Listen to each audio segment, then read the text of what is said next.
Assalamualaikum warahmatullahi wabarakatuh.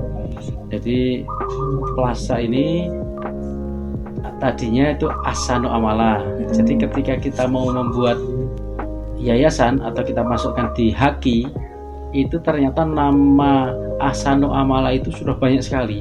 Kita buka itu banyak sekali. Jadi kita tetap mendaftarkan ke Haki, jadi notaris itu akhirnya suruh nyari nama. Tetapi nama itu juga ada kaitannya atau istilahnya malah singkatannya dari ini. Nah, namanya kita Yayasan Umat Usaha Manusia Menggapai Amal Terbaik. Nah, amal terbaik itu apa? Yaitu Ahsanul Amalah. Nah, kemudian kita mulai berdiri itu kalau tidak salah di situ ada tulisannya, saya tulis 21/11/2021 dari awal mulanya, atau kita mengapa terinspirasi untuk membuat untuk lansia itu karena kalau untuk pesantren anak-anak atau TPA itu kan sudah banyak, sementara orang tua itu dia nggak ada komunitas yang sefrekuensi. Jadi termasuk contohnya istri saya itu punya mertua, kadang kalau dibawa pengajian, nah itu pengajian kan umur istri saya, jadi cuma apa aja, cuma basa-basi aja, habis itu sudah ini. Nah, kadang-kadang istri saya menyarankan kita buat aja yang namanya Plaza ini untuk lansia.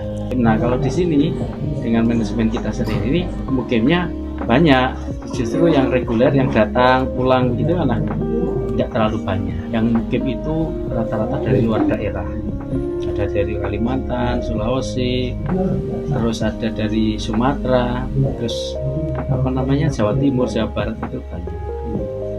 Sekarang kalau kita lihat orang-orang tua, kadang dia itu di rumah ya kalau nggak dikatakan sebagai beban, tetapi dia dipekerjakan. Justru seperti itu, maaf ya, ada sebagian orang itu yang ibu suruh ngantar cucunya, suruh jaga, suruh masak untuk rumah dan sebagainya. Itu namanya mempekerjakan orang tua yang seharusnya mereka punya hak untuk bekal akhiratnya. Dulu waktu kecilnya anak-anaknya dia yang bekerja, dia sudah susah sampai anak-anaknya mentas, punya cucu masih dititipi lagi. Itu kapan dia punya hak sebagai orang yang mau belajar agama? Nggak ada gitu. Karena itu dengan seperti ini mereka banyak yang dari luar daerah. Kalau cuma dekat itu masih terkadang ya masih tercampur, tapi kalau udah jauh itu lekatnya kuat.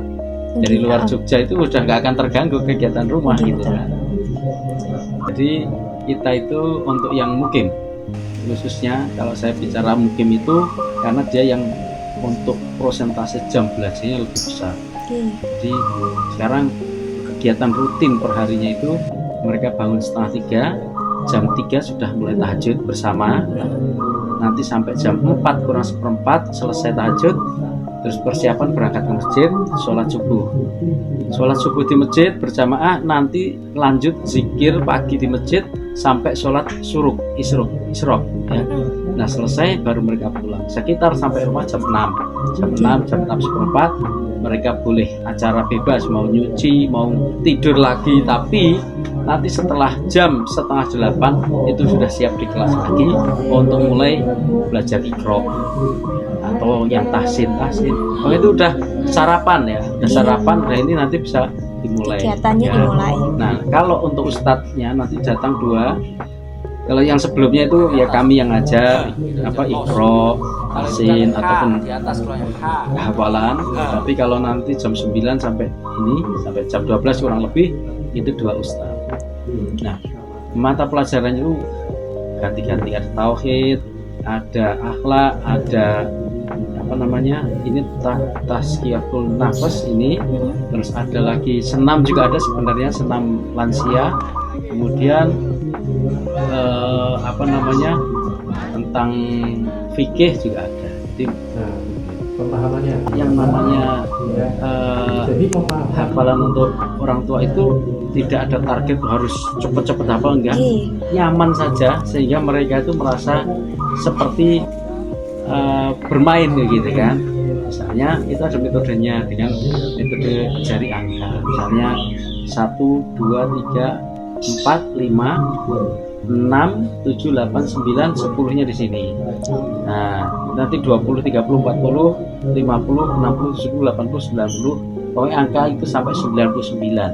Mereka itu menghafalkan Ar-Rahman ya dengan jari itu udah hafal.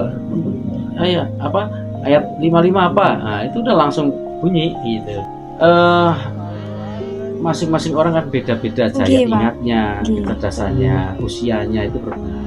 Tapi dengan metode itu satu ayat diulang 5 kali, nanti bersama dibaca dulu, nanti terus sambil seraya bareng-bareng. Mereka itu yang mungkin yang rumahnya dekat di Jogja, nanti setiap Jumat sore dijemput anak-anaknya, nanti Senin pagi balik. Nah itu tergantung mereka tuh niatnya apa.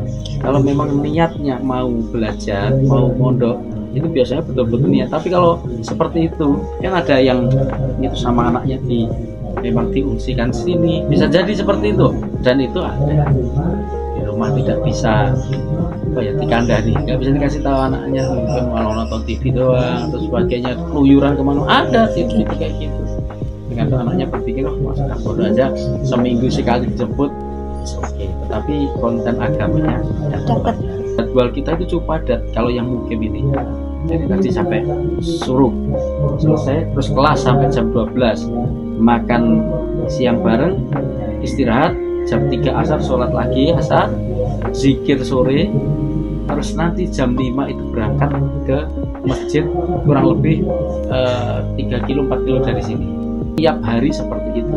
Yang mungkin tuh Sabtu Ahad tetap, jadi dia seminggu itu ada terus. Nah itu kan tadi kalau orang itu tidak niat mental. Tapi kalau dia itu memang niat nagih gitu, wah Bu nanti ngajian ya, nah, itu maksud ingin gitu. Karena mereka tidak bosan, tidak boring di sini aja sambil diajak kemana. Kita punya program andalan lain yaitu rihlah, sebulan sekali kita ajak, entah ke pantai, entah ke gunung, entah ke mana, itu tiap bulan sekali. Buktinya apa? Kalau kita pergi ke sana, berangkat pagi nanti duha di sana, nanti duhur sholat di sana, begitu terus. Nah pagi itu bisa zikir pagi di situ, terus nanti kalau kegiatan ada kegiatan lapangannya, jadi nanti Merapi atau ke pantai, atau senamnya juga ada. Kalau kadang nginap di pantai gitu. Kita ini hanya membentuk sebuah karakter yang sudah keras. Jadi kan orang tua sudah jadi, kadang sama anaknya sendiri sudah nggak bisa. Nah, tetapi dengan di tempatnya di sini semua serba tidak dikenal, kami juga tidak kenal. Itu kita buat mereka supaya ketika dia ke rumah itu ada di pondok itu sudah dibiasakan sholatnya jamaah, makannya ya tertib, mandi, berarti infak, ngaji, sampai hal yang sepele, matikan lampu, matikan air ketika itu tidak dibutuhkan, itu kita ajarkan di sini. Sampah termasuk makan bungkusan yang kertas itu ya dilatih yang benar, yang kalau nggak habis taruhnya di mana khusus, kalau yang kotaknya di sini, nanti yang plastik di sana, sehingga tertib. Yang paling berefek itu ketika ada orang, ya kalau saya katakan ada yang udah terbiasa, orang kaya kok dilalai mau ke sini, dia belajar seperti memformat baru. Biasanya makan juga nggak habis, ya sudah nggak ada ini. Kalau di sini nggak boleh gitu, ambil secukupnya. Kalau seneng sedikit dicoba, seneng tahun tambah tapi habiskan. Yang kedua, dia yang tadinya biasa pakainya gonta-ganti yang mahal-mahal, sekarang ketika diajak anaknya, mah ayo belanja, aku jilbabnya yang biasa aja. Jadi apa yang kita lakukan ini sebenarnya bukan mengada-ada, semua kan dicontohkan oleh Rasulullah. Sholat berjamaah, sholat malam, tidak boleh boros. Misalnya yang paling gampang, matikan lampu kalau nggak dimanfaatkan, air juga demikian. Ketika kita terapkan seperti itu, ada sesuatu yang baru, tetapi itu setidaknya menggambarkan bahwa kita cinta Rasulullah. Jadi yang hal kecil sepele tetapi itu tidak boleh diabaikan ketika kita mencintai Rasul. Insya Allah Rasulullah nanti memberikan syafaat kepada kita karena kita mengikuti Rasulullah begitu. Ya anak-anak muda, jangan buang-buang waktu. Tetap meskipun kalian masih punya kegiatan dunia yang lebih besar, it's okay. Jangan tinggalkan sama sekali target kita. Ke anak-anak muda, targetkan. Kalau kita bisa setahun, bisa 1 juz, alhamdulillah.